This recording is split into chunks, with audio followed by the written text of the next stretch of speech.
Pessoal, hoje nós vamos iniciar o livro Jesus e o Evangelho, à luz da psicologia profunda, de Joana de Ângeles. E para a gente fazer o início dessa proposta, que vai ser o nosso estudo desse livro, nós vamos iniciar pelo prefácio, a introdução que Joana traz, em que ela vai trazer um pouco que a vida e a obra de Jesus são discutidas e comentadas entre todos os que já passaram pela civilização e pela cultura através dos erros. Não obstante, muito ainda se pode dizer e examinar em torno da sua mensagem, em torno de Jesus. Sob qualquer aspecto considerado, o seu testamento, que é o Evangelho, é o poema mais belo, de consolação, de esperança, de que se tem notícia. É um tratado precioso de psicoterapia contemporânea para os males incontáveis que afligem os terrícolas. Ele viveu numa época em que predominava a ignorância em forma de sombra, tanto individual quanto coletiva, que ocorre também em nossos dias, embora em menor escala.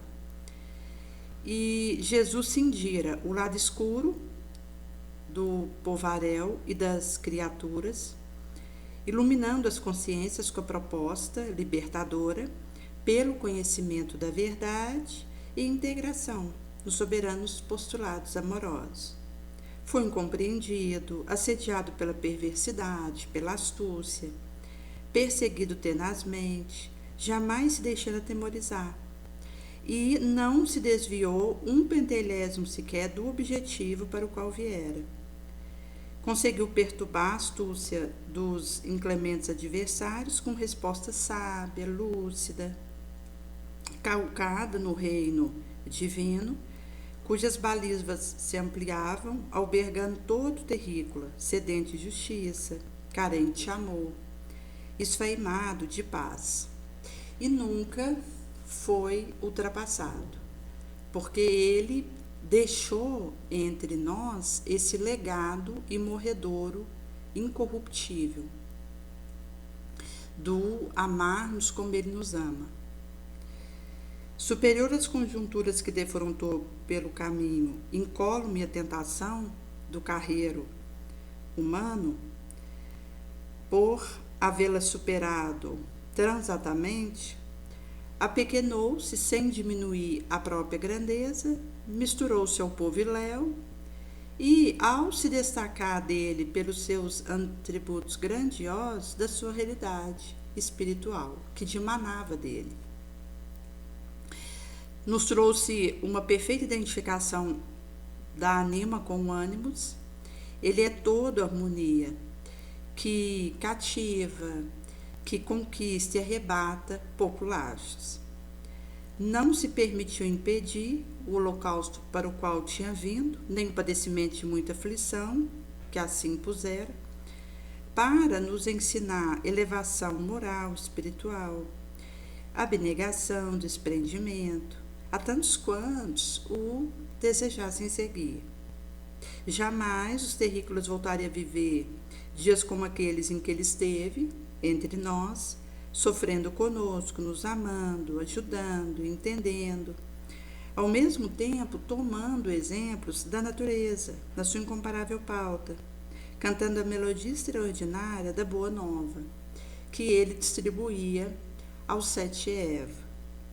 Ainda hoje sua voz alcança ouvidos de todos que sofrem, ou os que aspiram pelos ideais de felicidade, de beleza, ou que anela por um dia melhor, emulando-os a prosseguir na tarefa, na autossuperação e ambicionando a plenitude.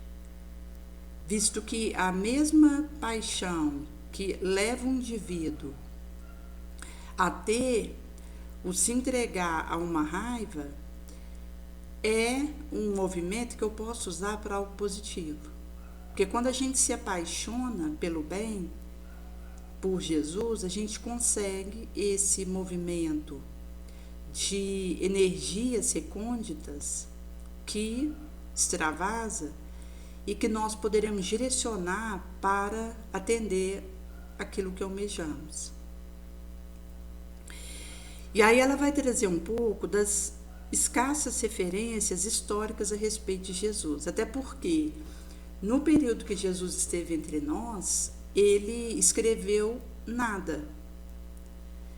O que houve de recorte foi no momento em que trouxeram perante ele a mulher adúltera e que estavam tentando ele para o pegar em alguma palavra, alguma atitude. E no momento ele abaixa e começa a escrever na areia, mas não foi registrado nos evangelhos o que ele escreveu nesse momento na areia. E é no subsequente, quando ele levanta, que ele diz: quem tiver sem pecado, atire a primeira pedra. E aí vão se retirando os mais velhos para os mais novos, porque os mais velhos tinham mais convivência com a própria miséria e perceberam que traziam pecados. Poderiam não ser do mesmo tipo daquela mulher, mas que tinham outros, até mais graves. E nesse momento que Jesus ele escreve na areia, não foi feito a gravação do que aconteceu nessa escrita. Por isso que, enquanto Jesus ele esteve conosco, ele não escreveu uma página, um livro, um artigo. Foi depois que os apóstolos se empenharam, sob a égide de Jesus mesmo, que continuou conosco energeticamente, para fazer os escritos dos evangelhos.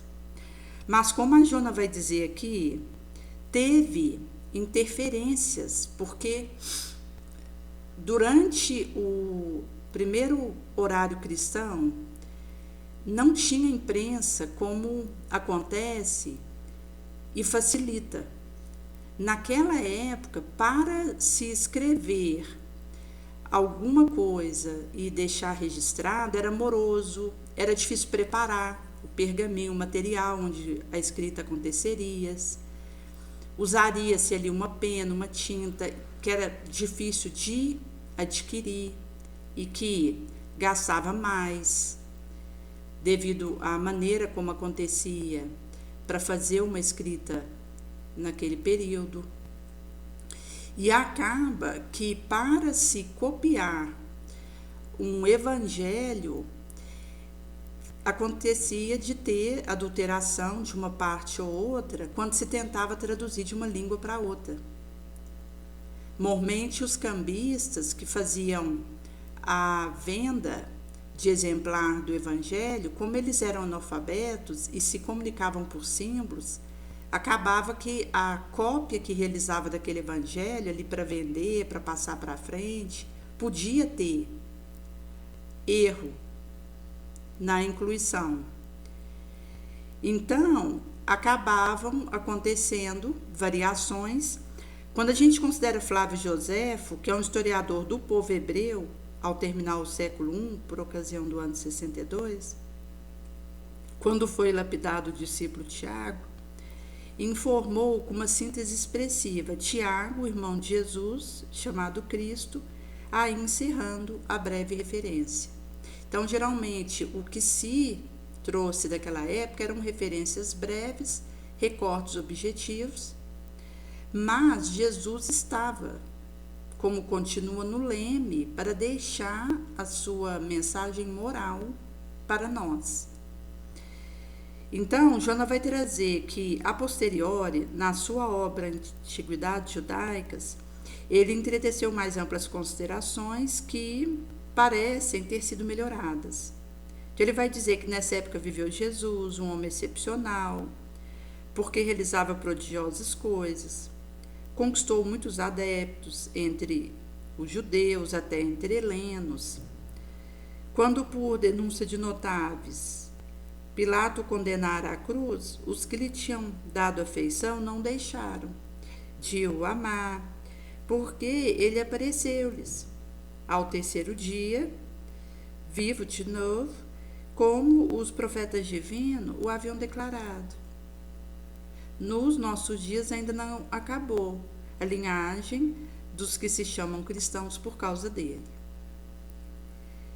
No subsequente, ela vai trazer que no século II, Tácito, que é um historiador famoso romano, nos seus anais, retratara as justificações de Nero a respeito do incêndio da cidade, que ficou devastada no ano 64 d.C., através das seguintes palavras: Nero procurou culpados e infligiu tormentos refinados àqueles que eram detestados por suas abominações, e aqui o povaréu chamava cristãos.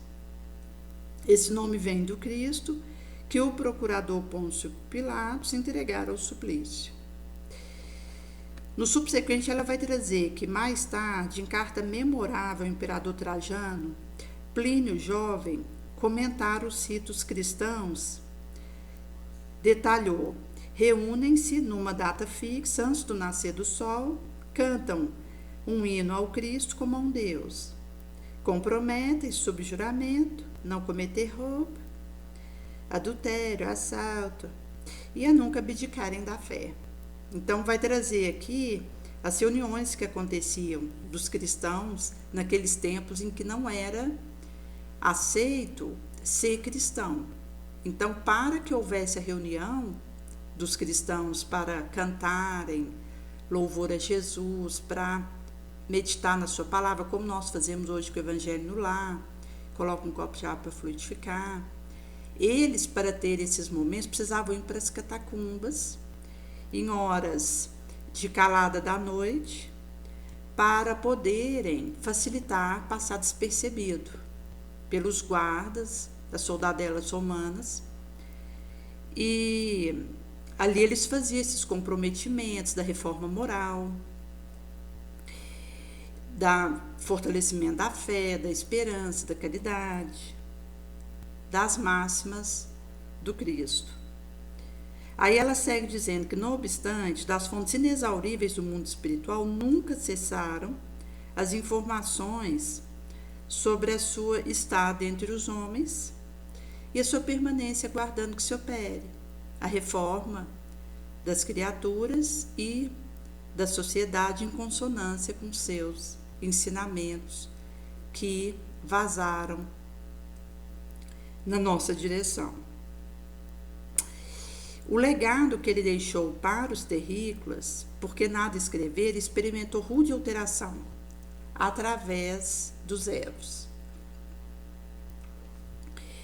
A princípio, pela dificuldade de ser traduzido corretamente do hebraico, porque foi passado para o grego, posteriormente para o latim, e isso facultava muita obscuridade no texto.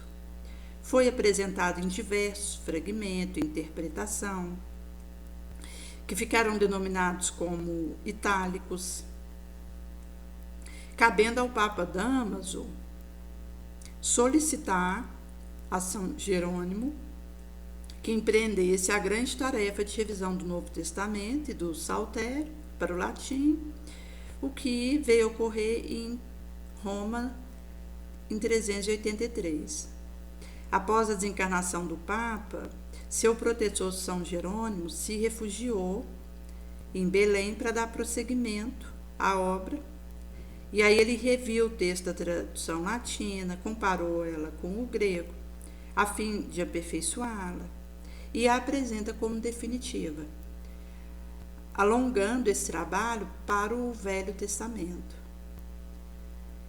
Esse labor hercúleo, mesmo enquanto se encontrava no corpo, o seu tradutor, foi contestado por Santo Agostinho para ser adotado por todos os povos cristãos mais tarde, a partir do século VIII, aí o ano 700.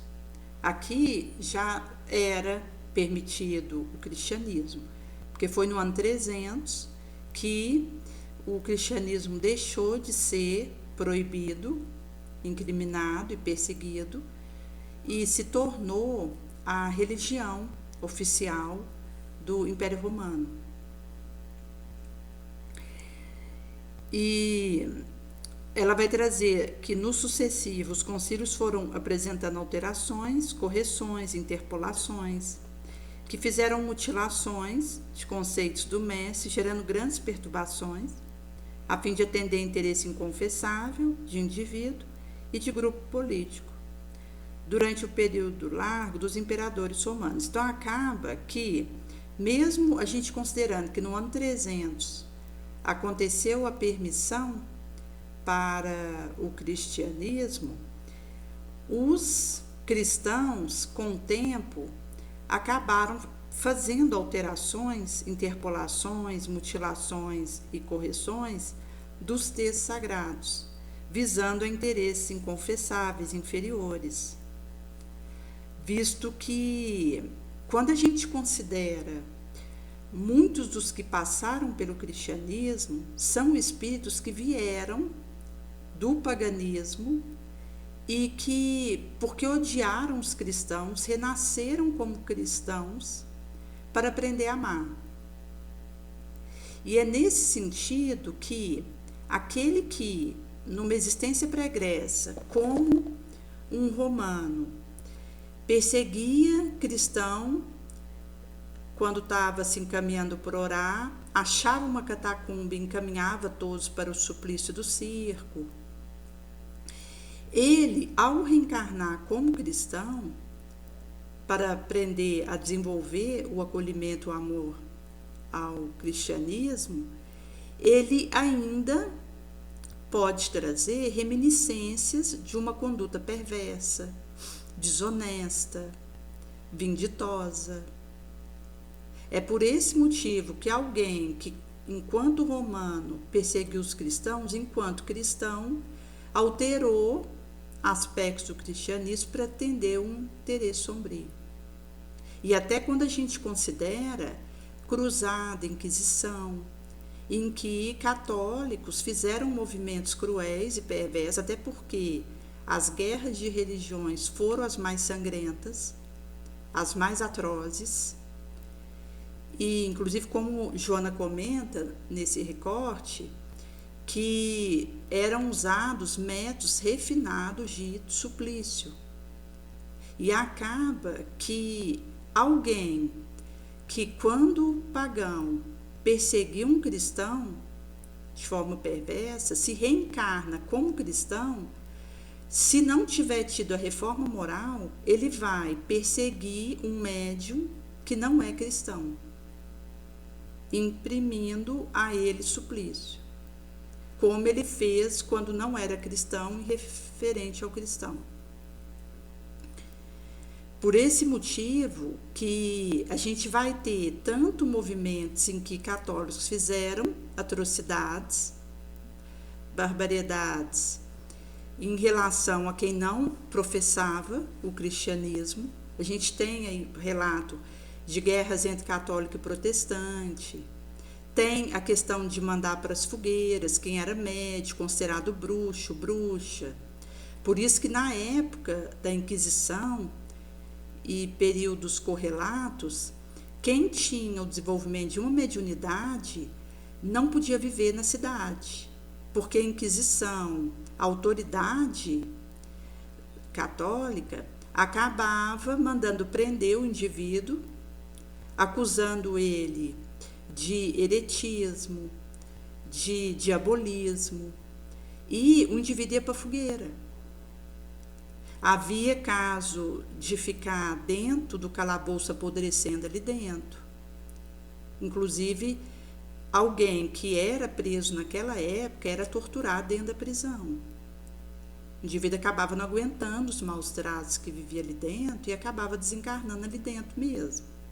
Outros iam para os óleos ferventes, para as técnicas horripilantes de tortura que eles desenvolviam, e, em sendo assim, vai trazer essa situação de, mesmo a gente considerando aqui no ano 700, que o cristianismo já era permitido, mas agora existiam cristãos que usavam o nome de Jesus para cometer atrocidade.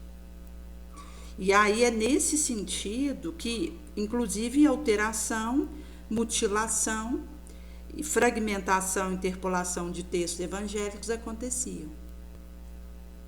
mas permaneceu a essência dos ensinos do Mestre, que se encontram sintetizados no amar a Deus sobre toda coisa e ao próximo como a si mesmo. Aqui ela traz que as páginas edificantes do Evangelho segundo o Espiritismo utiliza de alguns textos com respectivas anotações de evangelistas que seriam usados nesse livro, com os comentários à luz da psicologia profunda, porque esse livro faz parte da série psicológica dela. Por considerarmos de grande atualidade as exaradas propostas nele íncitas. Não se trata de um trabalho de grande fôlego, antes perceberá que são anotações de alguém interessado em contribuir com alguns esclarecimentos úteis para os momentos que o orbe vive, cujo plena convulsão moral e espiritual no grande trânsito que opera para a mudança de mundo, de prova e expiação para mundo de regeneração. Então, que ela vai trazer essa convulsão franca que nós estamos, tanto moral quanto espiritual, por estarmos nesse trânsito franco, de um mundo de prova e expiação para um mundo em regeneração. Não é um mundo regenerado, porque isso é bem mais para frente, mas um mundo que esteja em regeneração. É por isso que o indivíduo pode iniciar dentro de si a obra de regeneração. Mesmo nós ainda estando num mundo de prova e expiação que está nessa franca transição, eu posso, por estar dentro da alma, operar a minha regeneração, sair na frente, porque esse aspecto de dar um passo adiante, Jesus pede de nós para a gente ser testemunho para o outro. Cada qual que desperta para o imperativo da sua reforma moral e realiza isso com intento, ele vai ser exemplo para alguém que está indeciso. E aí, se esse indivíduo tiver ainda na omissão, ou mesmo na prática malévola, ele vê o exemplo do outro que está fazendo a sua reforma moral e tem uma referência positiva para fazer o trabalho dentro de si próprio. Daí ela vai dizer que, sem veleidade especialista em psicologia profunda, nosso contributo sincero, nós cremos na excelência da doutrina espírita, que atualiza o Evangelho, graças aos postulados exarados pelos espíritos iluminados, ou eminente codificador, que muito bem soube fixá-los na incomparável obra de que se fez responsável. Então, aqui ela vai trazer as obras da codificação, que são aí o Livro dos Espíritos, o Evangelho segundo o Espiritismo, o Livro dos Médiuns, o Céu, o Inferno e a Gênese. A gente tem também obras póstumas, mas que não foi publicado por Kardec. Foi um recolhimento de manuscritos encontrados no seu aposento e que eles juntaram e publicaram obras póstumas após o desencarne de Kardec, em torno de 20 anos depois do desencarne de Kardec, que Obras Póstumas foi publicado. E tem o livreto que é o Espiritismo. Então, a gente tem aí, enquanto o ciclópico codificante, esses 5 livros: o Livro dos Espíritos, o Evangelho segundo o Espiritismo, onde está a moral de Jesus, porque Kardec ele priorizou o aspecto moral, porque é essa mensagem que Jesus cuidou de trazer para nós. Por isso que o importante não é saber se Paulo caiu do cavalo ou do camelo, se Marcos era moreno ou amarelo. São detalhes insignificantes, irrelevantes. O que importa nos escritos do Evangelho é a moral do Cristo, aquilo que ele deseja nos ensinar, nos orientar, nos aclarar.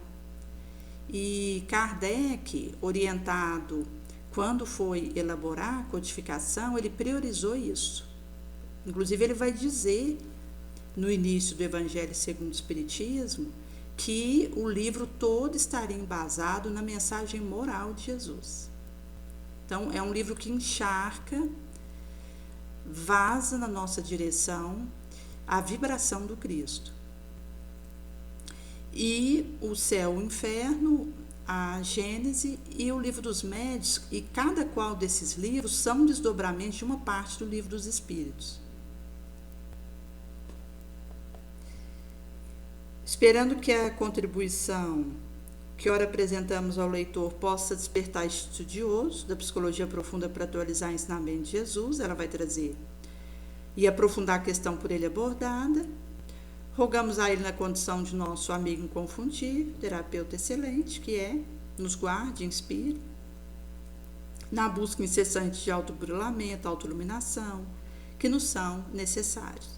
Então, aqui ela encerra a parte da introdução. Na próxima quinta, a gente vai iniciar o capítulo 1, que vai falar de soberanas leis. Não penseis que eu tenho vindo destruir a lei ou os profetas, que está em Mateus 5,17. E aí nós vamos estar analisando aqui, como ela disse, ela vai pegar os aspectos tratados por Kardec do Evangelho segundo o Espiritismo. E, inclusive, tem uma nota dizendo que esse livro comemorou modestamente os 2000 anos do nascimento de Jesus na Terra. Na época que esse livro foi publicado, por volta do ano 2000, que comemorava 2000 anos, que Jesus esteve encarnado conosco. Inclusive, o escrito dessa introdução está prefaciado Salvador, 30 de junho de 2000, Joana de Anjos. E aí ela vai dizer que era uma homenagem aos 2000 anos de Jesus conosco encarnado, porque depois ele continuou energeticamente, trazendo a sua libertadora mensagem de amor para todos os terrícolas. E é curioso porque o aspecto da psicologia, para analisar os ensinamentos de Jesus, vai nos permitir compreender melhor o nosso psiquismo. É por isso que Kardec, quando ele escreve a Revista Espírita, que foi um laboratório vivo para as ideias que viriam a exarar na obra da codificação,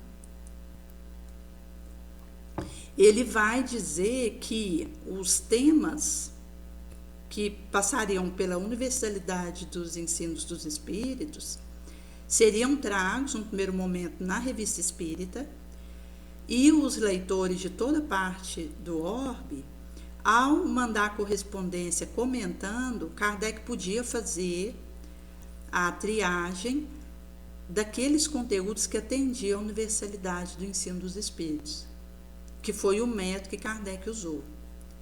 Porque ele explicava que se um médium falasse alguma coisa, esse médium poderia estar perturbado. Se o grupo em que esse médium estava inserido falasse a mesma coisa, o grupo poderia estar perturbado. Se uma cidade falasse igual, ela poderia estar mistificada. Mas se diferentes partes do mundo enviassem mensagens parecidas, em que o mesmo teor era abstraído, é porque atendia à universalidade do ensino dos espíritos. E aí, por esse método, ele foi fazendo a colocação do cimento, das pedras, da codificação, trazendo para nós essa obra monumental que tanto nos auxilia, visto que, a partir da codificação, Jesus, ele entrega para nós o Consolador prometido, que ele nos dissera lá atrás, que não nos deixaria órfãos, que permaneceria conosco e que nos explicaria muitas coisas que naquela época que ele estava encarnado conosco, nós não tínhamos condição de compreender. Em sendo assim, com a codificação, Jesus ele faz o cumprimento da sua promessa amorosa de nos enviar o Consolador prometido. Por isso que a leitura do Livro dos Espíritos é muito importante, porque ali estão os conceitos tragos pela espiritualidade maior sob a égide de Jesus, que pôs o Espírito de Verdade nessa comandação, e que nos orientam na nossa caminhada. Nesse sentido que o estudo da obra da codificação é basilar. E o aspecto da psicologia é esse estudo das leis mentais, das nossas experiências, como a gente arquiva isso, aquilo que o indivíduo traz do pregresso, aquilo que ele percebe como interferência no seu presente, aquilo que o acompanha enquanto ele está na trajetória encarnado. Em sendo assim, a Revista Espírita, Kardec ele coloca Jornal de Estudos Psicológicos, porque ele tinha nela um local de estudos da mente. Porque o Espiritismo é um estudo profundo que nos viabiliza e que a gente pode, a partir disso, nos conhecermos melhor, porque a gente passa a ter ferramentais para isso. Nesse sentido que o aspecto do estudo, ele vai trazer a viés psicológica como aspectos fundamentais para nós. E por esse motivo, Joana, ela tem a série psicológica, que inclusive nós estamos fazendo o estudo em dias diferentes da semana para cada livro, pegando um conjunto de 5 livros dela, e que nos permitem fazer esse aprofundamento no estudo da mente. É nesse sentido que André Luiz ele vai trazer em Obreiros da Vida Eterna que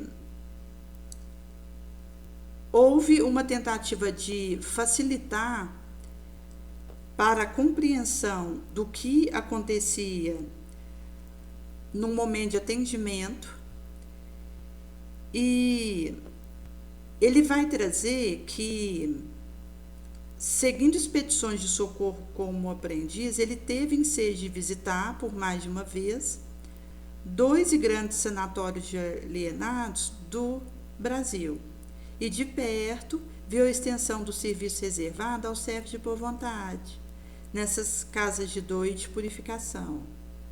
Os labores de enfermagem ali são dos mais meritórios. E o benfeitor vai dizer que a loucura é um campo doloroso de redenção humana.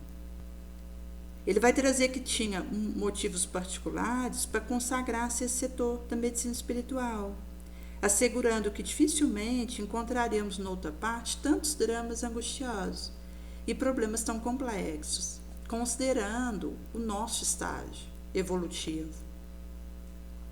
Então ele vai trazer que vem arquivando confortadoras ilações, concluindo, com exceção de raríssimos casos, que todas as anomalias de ordem mental derivam de desequilíbrio da alma. Estamos longe de contar com número suficiente de servidor treinado para socorrer eficazmente encarcerado na cadeia das obsessões amargurosas, terríveis, e que a quantidade de doente é tão grande, nesse particular, que nos sobra como único recurso a resignação. Porque até para a gente auxiliar, a gente tem que ter coragem e compaixão. Porque às vezes acontece situação que nos chacoalha, que nos entristece. Como nós estávamos comentando no estudo do Evangelho, na terça, que perceber os casos de suicídio é uma tristeza muito grande. Nós estamos tendo aumento nesses casos na Terra hoje, infelizmente, inclusive entre crianças. A gente tem relato no Japão de criança de 8 anos tirando a própria vida. E considerando diferentes faixas etárias, estão acontecendo aumentos. No período etário, que vai aí entre 30 e 50, está tendo um aumento maior, mas nas outras faixas estão acontecendo isso, e mostra como nós estamos reféns de desistência, de adoecimento, de pânico, de depressão, automutilação. E que quando você conhece alguém que tira a própria vida, a gente se sente impotente, porque a gente gostaria de ter podido evitar. Mas é uma situação que visita a realidade de muitas pessoas que não encontram resistência para continuarem vivas, que caem, como ele está falando aqui, numa situação de autodestruição tão profunda que o indivíduo já não movimenta força a partir de uma vontade, que ele é levado para um estado subjugatório, em que ele não consegue dizer não para a pressão suicida de obsessores que tentam levar ele para esse caminho. É nesse sentido que nós precisamos nos unir pela causa do bem, pela causa de Jesus, para ajudar a Terra hoje. Porque as pessoas estão em crise de desistência, todos estamos sujeitos a isso, pela nossa fraqueza, vulnerabilidade. E se nós considerarmos os remédios para a cabeça que são vendidos, a gente tem uma noção do nosso adoecimento. Porque nunca se vendeu tanto em remédio para a cabeça. Muitos, para conseguir trabalhar, precisa estar dopado. Se a gente suspendesse os remédios para o cérebro por um ano, a gente ia ter noção do nosso estado real. Porque as medicações, elas nos maqueiam, nos encobrem. Se a gente suspende esses psicoativos, a gente passa a ter uma noção do que acontece. É por isso que a espiritualidade ela precisa ser levantada enquanto a bandeira da nossa recuperação e do nosso fortalecimento. Então, é como ele está dizendo nesse recorte. Do momento que a gente conhece alguém que está se automutilando e que vem a realizar o contra a própria vida e desencarna, a nossa sensação é de impotência, é de tristeza. Porque nós gostaríamos de ter podido fazer algo por aquele indivíduo, mas vai nos alertar de uma situação que é nossa. Porque ninguém se mata sozinho. Existe uma sociedade que, de alguma forma, está se omitindo. Nós, que estamos deixando de realizar ações que possam ajudar o outro a tratar a sua alteração mental, a sua tristeza, o seu adoecimento. E entra em cena o perdão, a caridade, a bondade, que são esses sentimentos, como quando foi falado da resignação, que nos unem esses metais, que vai nos dar condição para enfrentarmos essa situação e conseguirmos auxiliar aos outros.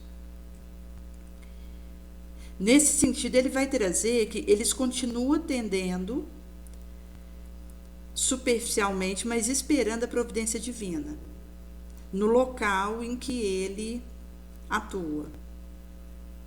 Nos casos de perseguição sistemática de entidade vingativa e cruel, do plano inacessível às percepções do homem vulgar, temos uma tragédia iniciada no presente, com a imprevidência dos interessados ou que vem de um pretérito próximo ou remoto, por meio de compromissos pesados. Se os modernos psiquiatras penetrassem o segredo de semelhantes fatos, iniciariam a aplicação de nova terapêutica à base do sentimento cristão, ante qualquer recurso de eletricidade ou hormonoterapia.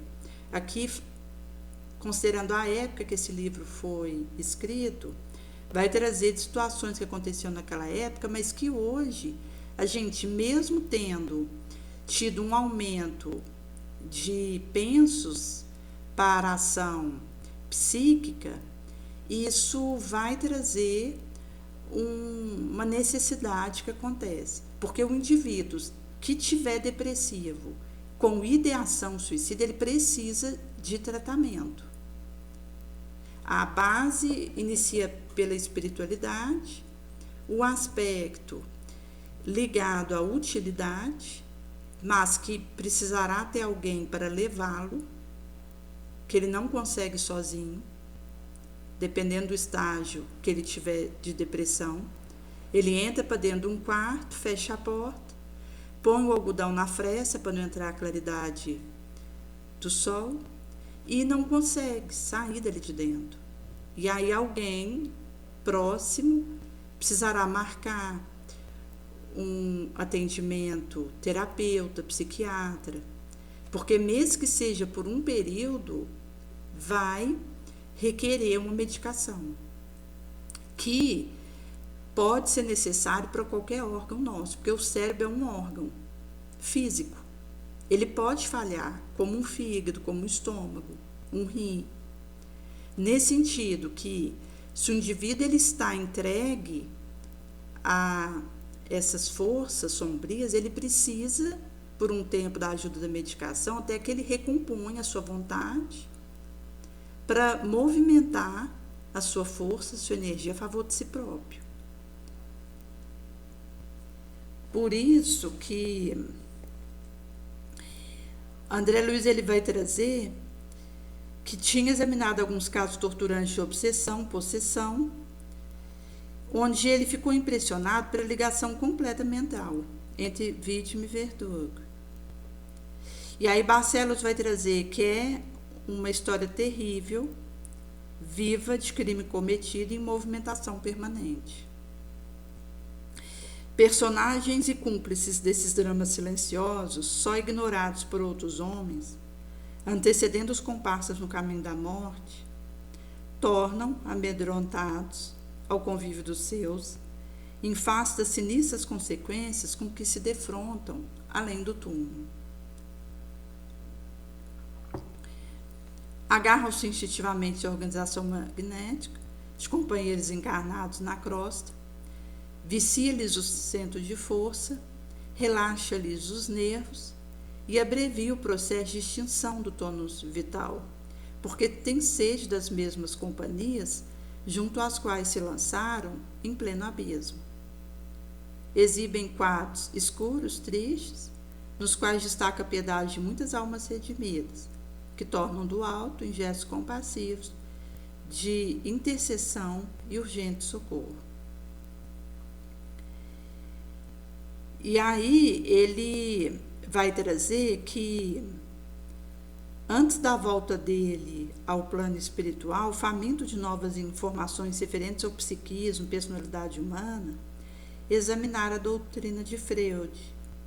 Pressionou com as variações psicológicas dos caracteres juvenis, sob a sua observação direta, apaixonado pela solução dos profundos enigmas que envolve o terrível, encontrou na psicanálise um mundo novo. Mas ele vai trazer, por mais estudasse essa prodigiosa coleção de efeitos, jamais alcançava a tranquilidade completa para investigar as causas nos círculos dos fenômenos em exame. Discípulo espontâneo, distante do professor eminente Freiberg, somente aqui ele podia conhecer os elos que faltam ao sistema de positivação das origens de desequilíbrios diversos e psicose, que está ligado a uma ferida na personalidade. O psicótico ele traz uma situação agravada na sua personalidade, que sangra, que está ferida, machucada e que vem do pregresso. Para a psicose, a única saída é a reencarnação. O indivíduo ele pode receber burilamento dos seus excessos para viver a trajetória dele encarnado dentro do possível, tendo aí o aspecto da espiritualidade, da utilidade, da terapia, da medicação, mas ele não encontra cura. A cura é a própria reencarnação. Se ele conseguir viver com resignação a sua trajetória psicótica, ele pode sair da Terra curado. Ao vir a desencarnar, ele adentra o astral redimido, com a remissão do seu quadro, ou dependendo do quadro da psicose, o indivíduo poderá precisar de mais uma encarnação ou mais para que a cura aconteça da psicose. Por esse motivo que, em estados como esse, a gente tem controle de excesso, auxílio, paciência, amor. Para alguém que tem um quadro assim, que precisa do nosso apoio, para que ele possa, bem vivendo essa experiência, conseguir sair da Terra melhor do que entrou, mesmo que não curado, mas melhor do que entrou. Porque aí, nas próximas encarnações, vai se estabelecendo a cura completa. E dependendo do caso, o indivíduo pode desencarnar e chegar no astral já curado. Já a neurose tem cura na existência que o indivíduo está, que são alterações que não estão feridas na personalidade, que implica em transtornos mentais, mas que tem a perspectiva de cura na encarnação que o indivíduo está. Aí, para o neurótico, de qualquer porte, ele tendo esse viés da espiritualidade, da utilidade, da psiquiatra, terapia, ele pode, ao longo da sua trajetória, conseguir ficar curado. É aí que vai funcionar a nossa vontade, porque até mesmo para alguém que não tenha um quadro de psicose nem de neurose, mas que tenha algum tipo de experiência difícil, o que vai ser o diferencial é a maneira como eu lido com isso. É a minha vontade, é a minha disciplina, é a estatuição de um hábito bom para substituir um ruim, que passa pelos rigores da vigilância e da oração.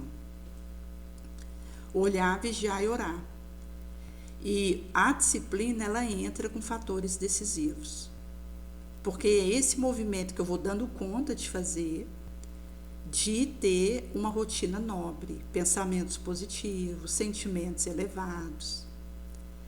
Trabalho no bem. Porque do momento que eu vou ocupando a minha vida com o que é nobre, eu vou conseguindo sustentar uma harmonia. E aí, até mesmo uma doença que estaria no meu mapa reencarnacional e que inclusive traz algum tipo de botão genético para fazer o seu acordamento, ele pode ser desligado. E aí eu não vim a ter o desenvolvimento daquela doença pela minha conduta no bem. Ou eu posso iniciar uma enfermidade e ela não agravar. Eu vou conseguindo fazer o burilamento dela e em menos tempo consigo uma recuperação. Por isso que cada caso vai ser caso, até mesmo considerando que existe a experiência da expiação, que é imposta, que geralmente tem uma causa pregressa e que vai desenvolver em nós compaixão, é mais dolorosa e dura mais tempo. Tem o caso da provação, que vai ser menos tempo, menos doloroso, desenvolve em nós sobriedade e que é um teste. Eu posso escolher não viver aquilo naquele momento, mas do momento que eu evito aquela experiência, eu vou ter que voltar nela. Por isso que, se eu abraço e tento viver bem aquela situação, eu já vou ter o aprendizado daquela prova. Eu ganho tempo. E tem a missão que desenvolve em nós gratidão e está ligado àquilo que eu vim fazer no mundo. Que inclusive, na experiência nossa aqui na Terra, isso vai sendo forjado ao longo dos setênios, onde cada setênio ele vai começar com risco e terminar com risco, e no meio do setênio a gente tem uma janela de oportunidade. Então, de 3 em 3 anos, do momento que o indivíduo ele nasce, está com 0 anos, vai ter o risco daquele momento, passa 3 anos, ele tem uma janela de oportunidade, passa 3 anos, ele encontra um risco. Até os 42 anos, esse ioiô acontece na fase de construção. Essa fase de construção, ela tem dimensões de desenvolvimento para cada setênio, do 0 aos 42 anos. Então, você tem o primeiro setênio, dimensão de desenvolvimento biológico, o segundo psicológico, o terceiro emocional mental, o quarto sociocultura, o quinto individual e o sexto espiritual. Então, se a gente pegar esses 6 setênios que a gente tem do 0 aos 42 anos, cada um vai ter uma dimensão de desenvolvimento, e nós estamos na fase de construção. A fase de refinamento vai ser dos 42 aos 84 anos,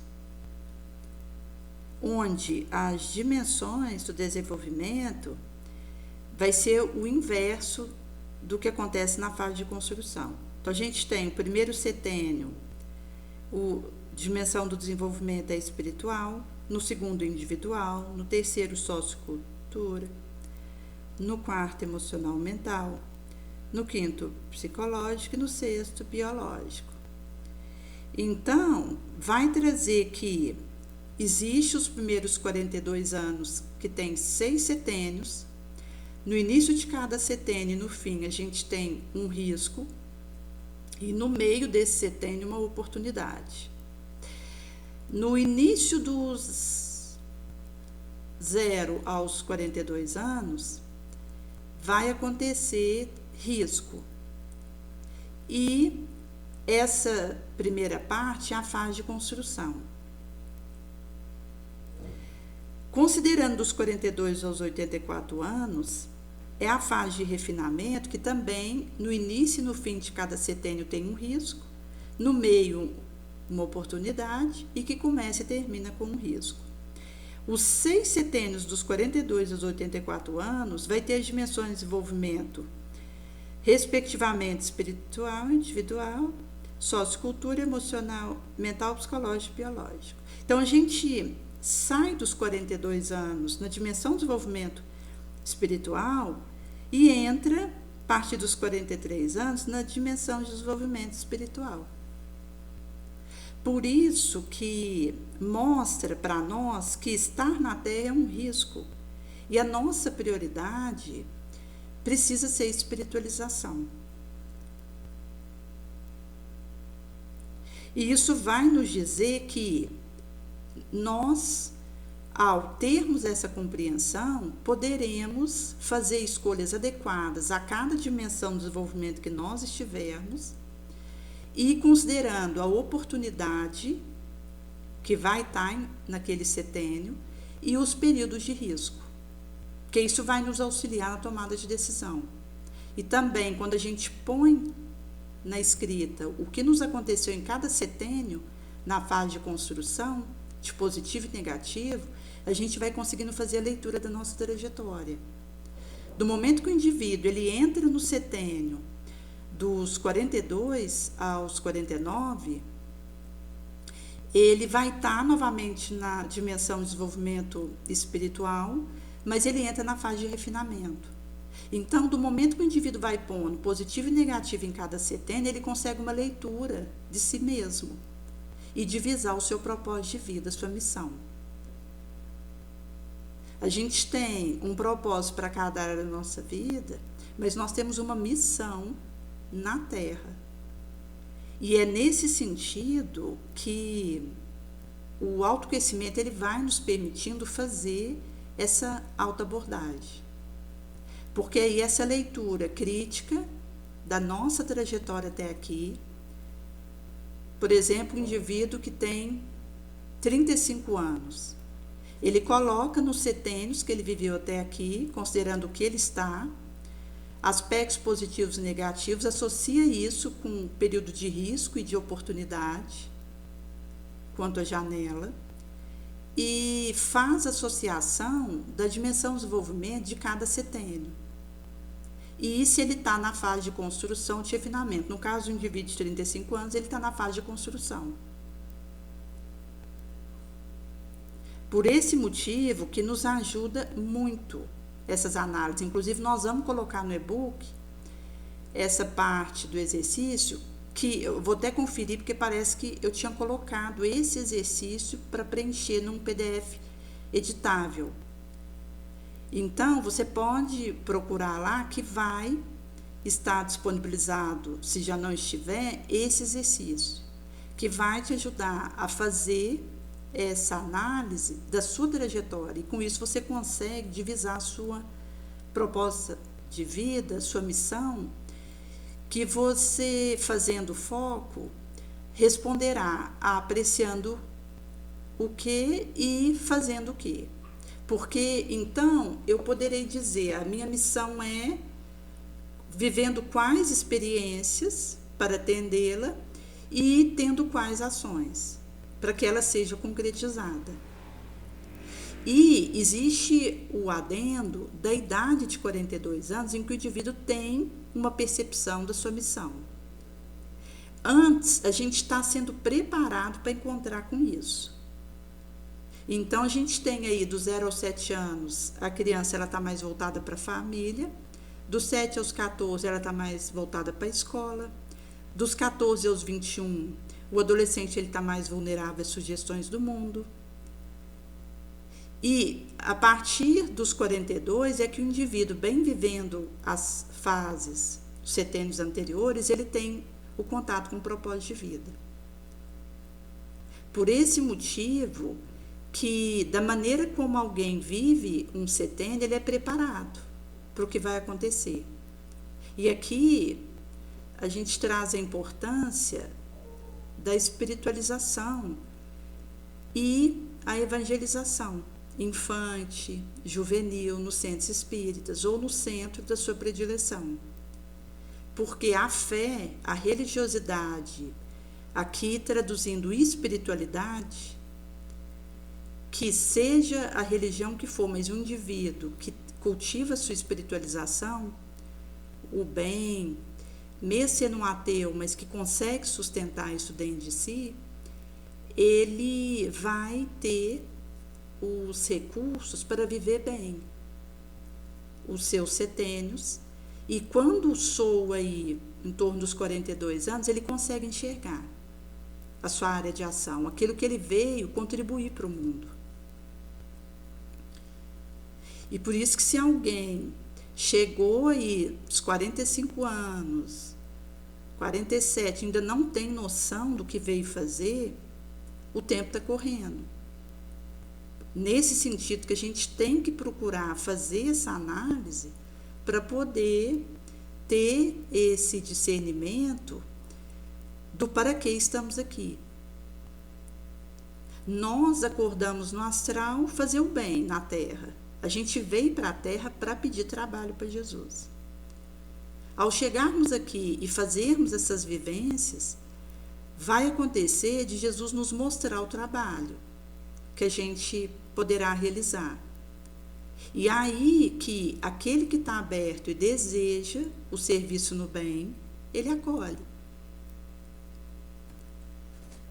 Nesse sentido que Conselheiro André Luiz vai trazer nesse recorte que os complexos de inferioridade, libido, recalque, são do subconsciente, não constitui fator adquirido no curto espaço de uma existência terráquea, sim característica da personalidade, egressa de experiências transatas. A subconsciência é o porão dilatado das nossas lembranças, repositório de desejo e emoção, impulso, tendência, que não se projeta na tela de realização imediata, porém, estenderá muito além da zona limitada de tempo em que se move em uma aparelhagem física. Representa a estratificação de todas as lutas com as aquisições mentais, emotivas, que lhes foram consequentes, depois da utilização de vários corpos. Falta, pois, as teorias de Sigmund Freud e seus continuadores, a noção dos princípios reencarnacionistas, conhecimento da verdadeira localização dos distúrbios nervosos, cujo início, muito raramente, será no campo biológico vulgar, mas invariavelmente no corpo perispiritual preexistente, portador de séria perturbação congênita, virtude deficiente de natureza moral, que foram cultivadas com desvairado apego pelo reencarnante nas existências transatas. E aqui ele vai trazer de psicose do sexo, tendências inatas à delinquência, tão bem estudadas por Lombroso, desejo extravagante, excentricidade, só é lamentável e perigosa, representa a modalidade de patrimônio espiritual do enfermo. Patrimônio que ressurge, fazendo o ressumo de longe, virtude da ignorância, ou do relaxamento voluntário da personalidade em círculo desarmônico, desequilibrado. Por esse motivo que André Luiz ele vai trazer de escassos conhecimentos que ele tinha tido da doutrina freudiana e o encontro que ele tinha com amigos atacados de desconhecidas estranhas enfermidades mentais que socorriam das suas pobres noções de medicina, não obstante sua carência de especialização em tal sentido. Eram histéricos, esquizofrênicos, maníacos, de variados portes, cujos cérebros ainda existia luz bastante para peregrinar, livro científico. Haviam devorado os ensinamentos de Freud. Entretanto, se haviam valiosidades pelos elementos de análise, não oferecia socorro algum, efetivo substancial ao doente. Descobria a ferida sem trazer um bálsamo curativo. Indicava que isso doloroso, mas subtraiu o bisturi, uma intervenção benéfica. Por isso, essas afirmações completariam o trabalho de benemerência que a tese freudiana trouxera no círculo acadêmico. Daí ele disse que tinha muitas atribuições com os desequilibrados mentais, mas o seu maior esforço, ultimamente, se desdobrava na região inspiracional de médico humanitário, para que os candidatos involuntários à perturbação fossem auxiliados a tempo.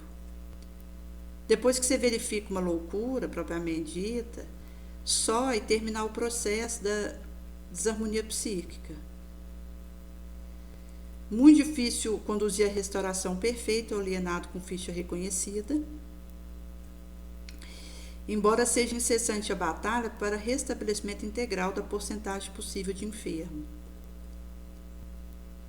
Antes do desequilíbrio completo, houve um período enorme, que ele traz uma janela, em que o socorro do psiquiatra poderia ter sido eficiente, providencial.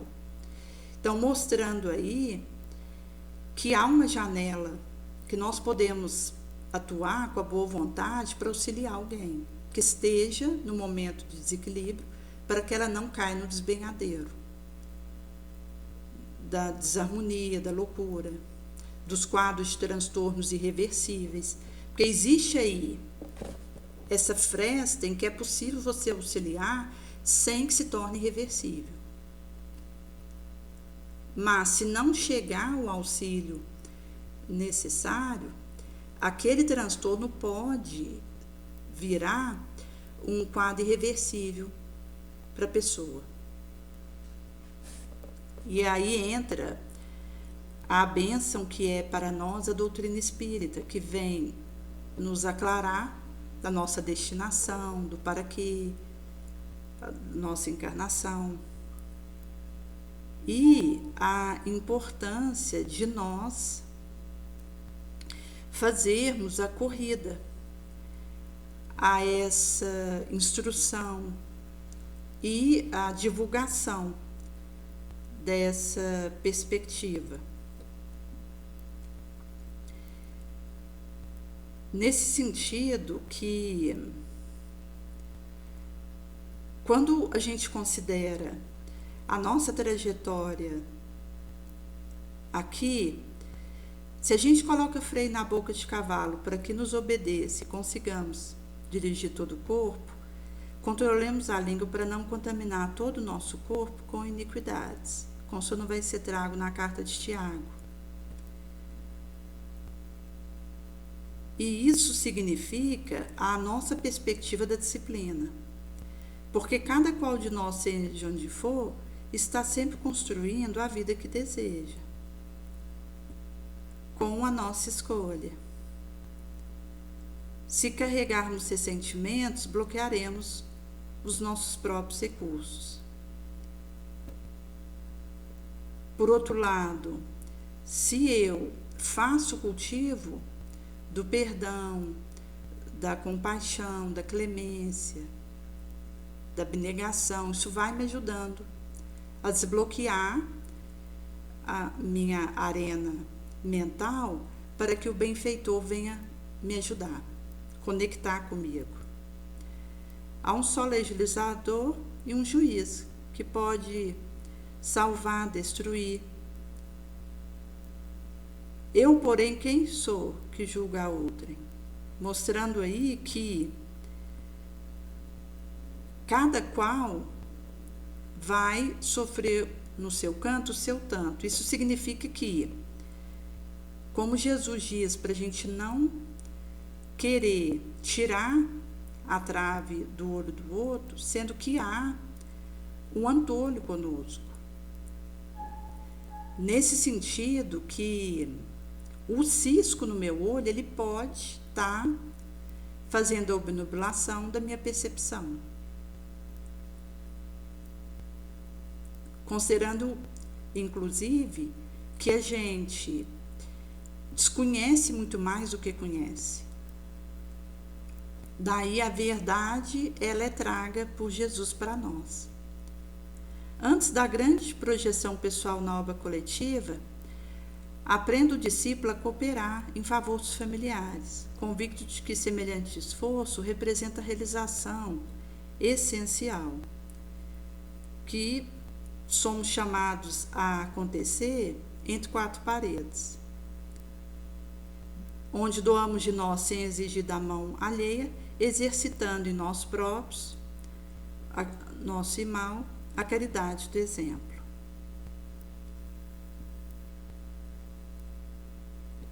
Por isso que a experiência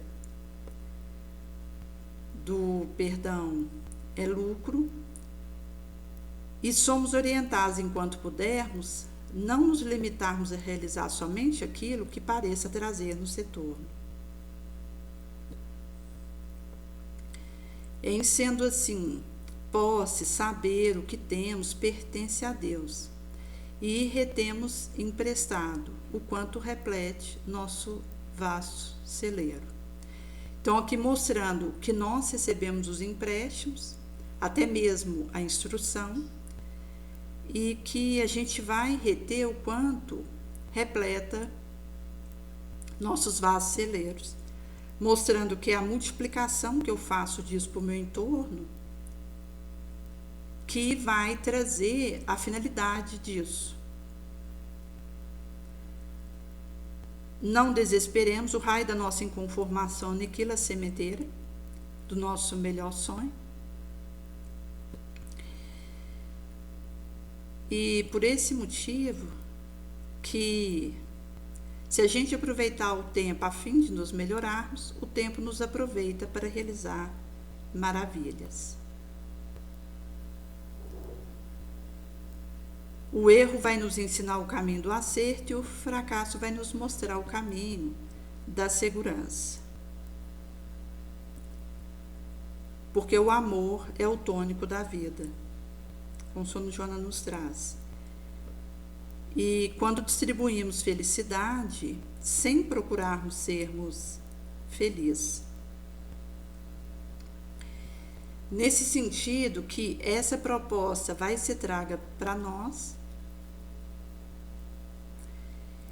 cada qual traremos a sentença pessoal lavrada na mente, e ao resvalar do catafalco para o seio da terra, dele dependeremos nossa liberdade espiritual ou nosso encarceramento, na indesertável prisão sólida da consciência. Por isso não interessará tanto se a cabeça descansa à noite, sob tufo de cedo ou almofada de mola, se adormece na tábua nua ou sobre o próprio braço, Pois concluiremos que o travesseiro mais suave reside na limpidez, na alegria da nossa consciência. Por isso que é um caminho que vai nos dando condição de irmos fazendo esse aprimoramento. Um caminho de elevação que tempera o pão da esperança ao nosso ideal com o sal do próprio suor e das próprias lágrimas. Porque amar possui a incorruptibilidade do sol. Só a fraternidade profundamente interessada, praticada, que reúne e sublime espíritos, ato por ato, lar em lar, caminho em caminho, ombro a ombro, pode alçar-nos da morte à vida em permanente elevação, como que abandona em definitivo o convívio da sombra, para identificar-se à luz plena. Nossos problemas não são novos. Para galgar as eminências de onde nos inspiram, os grandes luminares da espiritualidade enfrentaram todo problema que nos assalta, e tudo dão de si para superá-los. Façamos o mesmo se aspiramos à elevação. Por isso, gente, que submetendo um cadinho da razão e da lógica, todos os dados e comunicações dos espíritos, será fácil repelir a absurdidade de erro.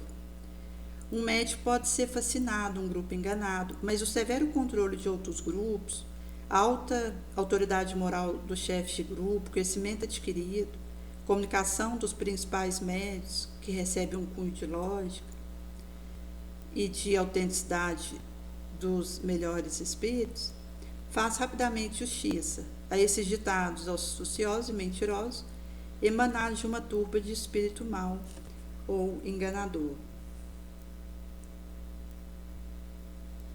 Por isso que São João vai nos dizer para não acreditarmos em todos os espíritos, mas experimentar se eles são de Deus.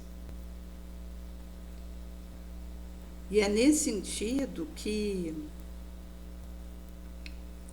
se apresenta como conselheiro exclusivo, pregando isolamento e divisão, repelamos impiedosamente. São espíritos medíocres vaidosos que tentam se impor a homem crédulo, fraco, progadir-lhe louvor exagerado para os fascinar e tê-los sob dominação. Hábitos de poder, déspotas públicas ou privados durante a vida, querem ainda vítimas para tinarizar após a morte. Desconfiarmos de comunicações que trazem um caráter de misticismo, de estranheza, prescrevendo cerimônia, ato bizarro, havendo aí um motivo legítimo de suspeição.